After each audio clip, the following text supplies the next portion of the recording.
आप तक हम पहुंचा देते हैं। हमारे बीच रामपुरा साहब है, भारतीय जनता पार्टी से हमने आमंत्रित किया है। आपका बहुत बहुत जो है स्वागत है यहाँ पे पहुंचने के लिए।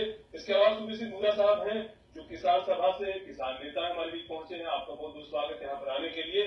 साथ ही हमारे बीच प्रोफेसर नरसिंह बिश्नोई साहब हैं, पर्यावरण विशेषज्ञ हैं, गुरजंद्र सिंह विश्वविद्यालय से। आपका बहुत बहुत स्वागत है यहाँ पर आने के लिए। उमेश सिंह लोहान साहब हैं, हरियाणा छात्र संगठन के अध्यक्ष हैं और वो भी इसमें पहुंचे हुए पिछले काफी दिनों से इसको लेकर संघर्ष भी कर रहे हैं, अपनी आवाज बुलंद कर रहे हैं।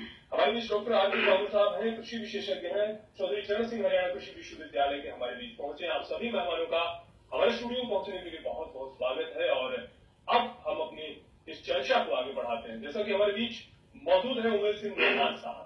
लोहान साहब की बात करें तो पिछले कई दिनों से जो है एक तरह से आंदोलन की बात की जा रही है कि आखिरकार किस प्रकार से ये जो पराली जलाई जा रही है, इसमें सरकार की क्या भूमिका हो सकती है और किसान क्यों परेशान है।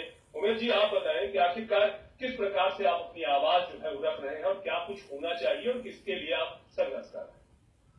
देखिए, जिस तरह का क्रॉप रोटेशन हमारे हरियाणा में है, तुरंत जीरी के बाद गेहूं की बिजाई किसान को करनी होती है और उसके पास कोई ऐसा वैकल्पिक उपाय नहीं है कि जीरी को जलाने के अलावा वो कोई अन्य इस्तेमाल इस जीरी का कर सके, इसको बेच के कहीं पे इसको डाल सके। किसान आर्थिक रूप से इतना कमजोर है कि वो अपने खर्चे पे इसको कटवा के और कहीं ट्रांसपोर्ट करके गिरवाने का काम नहीं कर सकता। और इतना कम समय होता है दोनों की सोइंग के बीच में, चाहे वो जीरी और गेहूं के बीच में, तो लंबा अंतराल नहीं होता। उसे तुरंत गेहूं की बिजाई करनी होती है और गेहूं की बिजाई के लिए फिलहाल जो उसके पास साधन उपलब्ध है, उसके पास यही एकमात्र रास्ता है कि इस पराल को जलाए, ताकि जो हैरो है, जो वो कल्टीवेट करता है जिसके साथ, उसका तोवा अर्थ के साथ टच हो और वो उसको एक गेहूं की सोई के लिए फर्टाइल लैंड उपलब्ध हो सके।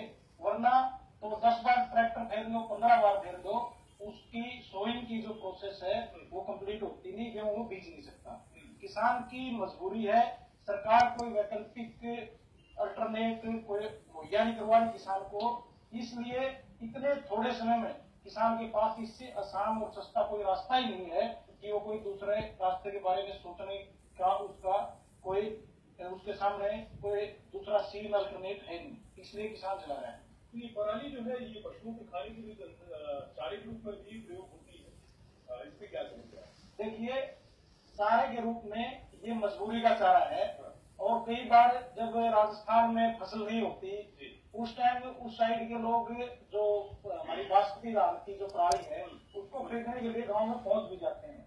लेकिन इस बार बिल्कुल सिनेरियो चेंज है।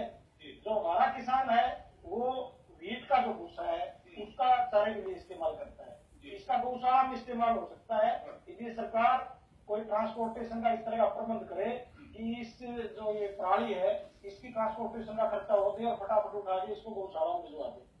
ये है चारे की बात। अन्यथा इसका किसान के पास कोई चारे में इस्तेमाल नहीं होता। ठीक, डॉक्टर आर.के. बाबू साहब हमारे बीच है। डॉक्टर साहब, आप बताएं, आप कृषि विशेषज्ञ हैं, किस प्रकार से इस तरह